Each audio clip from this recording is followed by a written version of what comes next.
Event-driven architecture, we're going to talk about the basics of event-driven architecture. The idea is it's a common pattern that's used in infrastructure that helps applications communicate.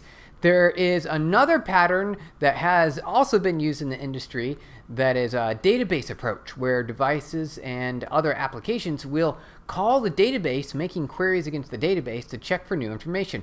There's two major aspects of a problem in terms of using a database model approach, and this is why the event-driven architecture has sort of taken hold in the industry as a common pattern that's leveraged to improve performance, improve time to data, improve usage of resources.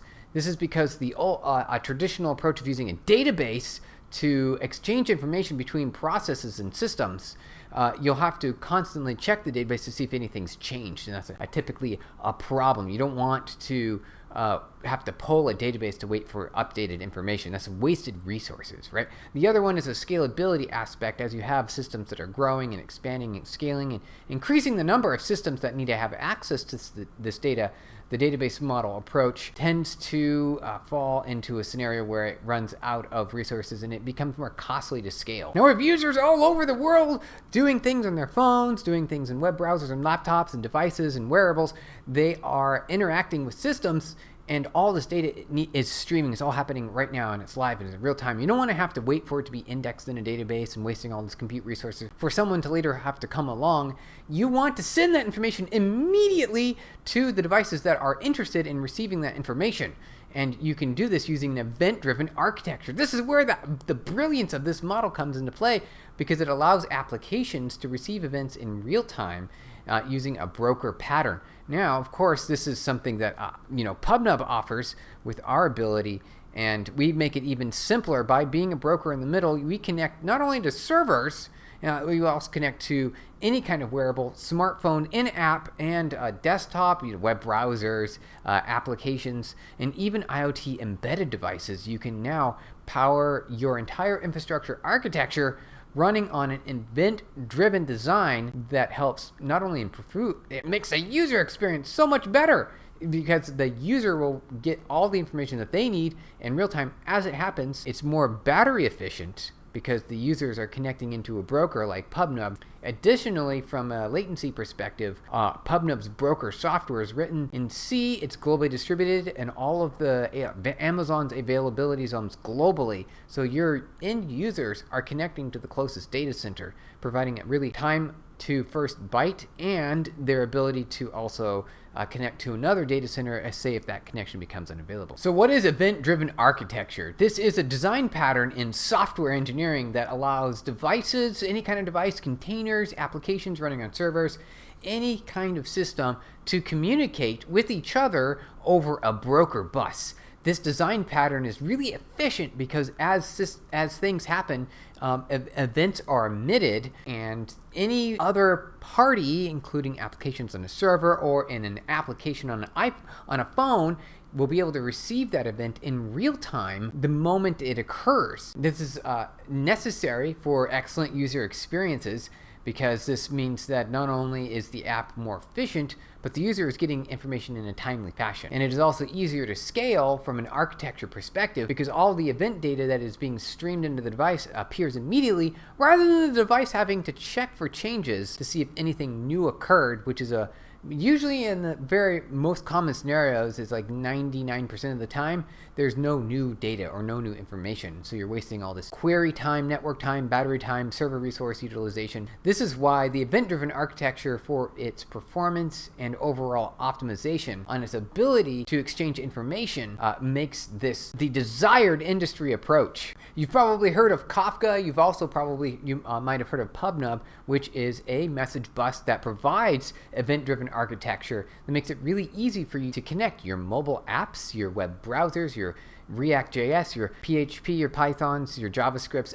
Any language can now communicate in this event-driven architecture pattern using PubNub SDKs. We make it really simple, and you essentially emit an event with a publish API call, and you can receive that event using a subscribe API call. And now you've got these decoupled systems that are more easily able to communicate, and when things need to happen, they can happen immediately. The moment they happen, that information can be exchanged between the two devices. There might be more than two devices.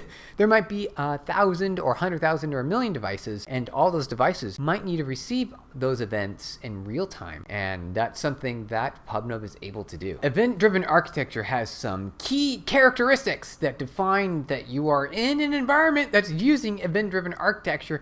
If your system leverages these patterns, then we can definitely say you are using event-driven architecture. Let's take a look here really quick at some of the key characteristics of event-driven architecture. In this case, the system does not need to know about consumers that are online for events to be published, to be sent, to be produced. In this case, for example, you've got an application potentially running on a server that is emitting events. Things are happening, so it's emitting events. It doesn't need to know about who subscribed to the other side, who's receiving that data. It only needs to know in a decoupled fashion that it is emitting events. And guess what? That is one of the key characteristics. Another one is changes can be made to a specific component without impacting the entire process flow. With EDA and event-driven architecture, you'll have typically the idea of channels. They're also called topics. The partitioned pieces of data that flow through the system, right? So you've got, you can have a series of topics. One could be like location updates. The other could be chat communication. The other could be ETA updates, right? So if we are building a delivery-based application in an on-demand economy, in-app experience for end users that are watching the car deliver the lunch order, you'll get geo map updates where the car's located. You'll also get maybe chat messages from the driver. You'll also get ETA updates. Now these could all be on separate topics or separate channels. So that way it makes it really easy to decouple all those pieces of information and then work in an event-driven pattern within your application. Another great design I see here is the system can record all the events of history. So, as events are being streamed in, all this data can also be written and saved, right? So this is a key aspect of an event-driven architecture. Not only can you receive all the events that occur in real time, including a store and forward mechanism that will redeliver all the messages that were missed potentially if there was a temporary disconnection, you can also have a linear history that can be searched through or parsed and looked for, maybe for historical reasons. Maybe you want to go backward and seek over time all the different events or replay a course of history. And another one of my favorite last items here is that with event-driven architecture, we can record data while executing processes. So this means from like maybe an aggregation perspective, you can have real-time streaming data aggregation where you're counting the number of events going through the system, and that would be on one of the channels of data that's receiving all the location updates. You can also have a consumer consuming that data and counting the number of times an update occurred, and then you can have another channel of data that's emitting the count results of the most recent count total for the current drive. And so this sort of decoupled information flow is really powerful and allows you to build all this infrastructure that's decoupled, and you can scale it independently, and it makes it really easy to build business workflows and business processes that allow you to add more features and capabilities in the app without any of the other infrastructure needing to be changed, which is huge. It's a significant win from a time to market perspective. What are the components of an event-driven architecture? Now, I kind of like separated it in two parts. One is the part that most of app developers will be paying attention to, which are the producers and consumers. The other aspect is infrastructure and overall design pattern with a broker, schema, even topics and channels and topologies in the processing. Let's walk through each of these, and we've got producers. Now a producer, this is going to be from an application development perspective. Anytime you emit an event onto a channel or topic. So topic, driver updates, for example. This is a channel, and then you can publish messages on that channel. This is a producer producing messages on that channel. Perhaps there's a driver with a mobile app that's sending its geo coordinates and all the updates, including a potential ETA update. So the event producer is going to be publishing the events. They are also known as event emitters, right? the producers themselves are event agents. And it's decoupled, so the event producer does not know the event consumer. And the consumer, of course, is probably expecting something to appear at some point, though the producer has no idea who's consuming on the other side. What's fantastic is the event producers do not need to belong or have any other connection tightly connected with any sort of other ecosystem in your software stack, and it has no ties to the consumer on the other side. It's fantastic from a model perspective because the producer, it's just emitting events, and you can emit all sorts of events that may not be initially consumed but may in the future be consumed. So if you're looking ahead into the future, you can emit a bunch of different events that your application is currently responsible for understanding and knowing and processing, and that data can then be consumed later on in the future. The other side of the coin, there are going to be the consumers. Event consumers are also known as the syncs or the listeners for specific events. Now, the event consumer will listen for events on topics or channels, right? These are sort of like the name of the channel, like driver updates, for example. That's the name of the channel. Probably has like maybe an ID assigned to it, so you know specific driver that is currently being tracked. And you can do a lot of things when you connect into that channel. You've subscribed to that channel. All the data from the producer that is emitted will get published to the broker, and the broker will then transmit that information to all the subscribers. And this is a consumer. Consumer is subscribing to that data. They will receive that data in real time the moment it happens, and they can perform actions like update a UI with the location of the car on the map, or potentially store data in a database because you want to track that information over time. And what's great is that multiple consumers can use the same event, and this happens a lot of the time, where you have multiple consumers of the same event. You've got a server process running over here that needs that data. You need to check this data over here in another server process, or this process is going to be logging the data maybe to a standard log. The other is going to be indexing the data in a database. And the other could be several mobile apps consuming that data, being able to receive it and show the data in real time to a web browser and a mobile phone and another mobile phone, and everyone gets the data and updated in real time. And that's the great part about having a decoupled system like this, because it's super efficient.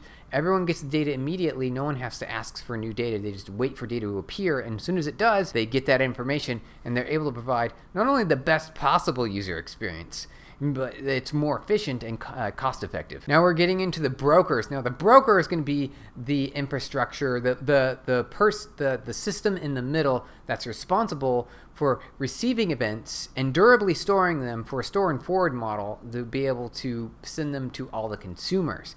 Either the consumer needs data now immediately, they might need the data from a little bit while ago, or they just got disconnected temporarily and need to be reconnected for a store and forward. The broker is responsible for delivering all that data reliably to the consumer. Event brokers are also kind of known as the event bus, as the middleware component that enables the exchange of those messages between publishers and subscribers, specifically in a distributed system. Common event brokers you probably have heard of are Kafka, or maybe even RabbitMQ, JMS, TIBCO, and PubNub. This enables asynchronous communication between 1, 2, 3, a million, as any number of parties that want to receive that data in a stream to update the UI with new information. I forgot. Oh, yeah. Okay. Yeah. So we talked about RabbitMQ. There's also various AWS models. You probably heard of EventBridge, right? There's also Kinesis and SNS.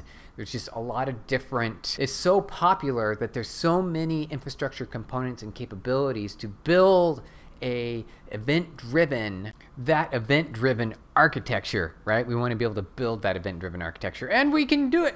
And there's so many open source options available to us that help us streamline that process. Now, of course, over time, as we grow and scale and need to have more consumers and more producers, infrastructure becomes more challenging, and the ownership of that becomes a little more challenging.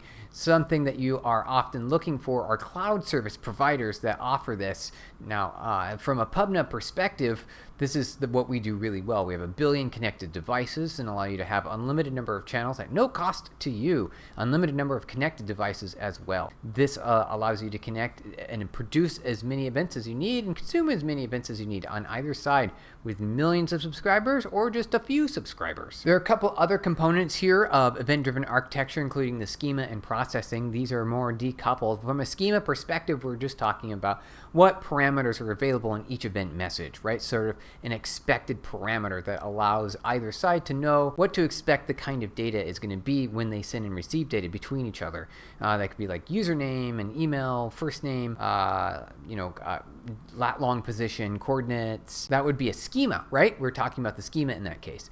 Processing and event processing allows us to enrich data over time, and say another consumer is receiving events, they're processing that event by adding more data to augment it, or they're checking to see if it's got all the right credentials to pass through and might block the data from being even sent to a consumer altogether. So this would be processing. So these are extra systems on top that make event-driven architecture very, very much better. But they're totally optional though. You don't need these items here. However, what's really great about them is that they are decoupled in a way that allows it easy for you when you do need this, at least from a PubNet perspective, to add in additional processing as needed. So it is only necessary to add and check that's maybe 6 months down the line. It's something that you can add in pretty easily that helps scale and grow your application.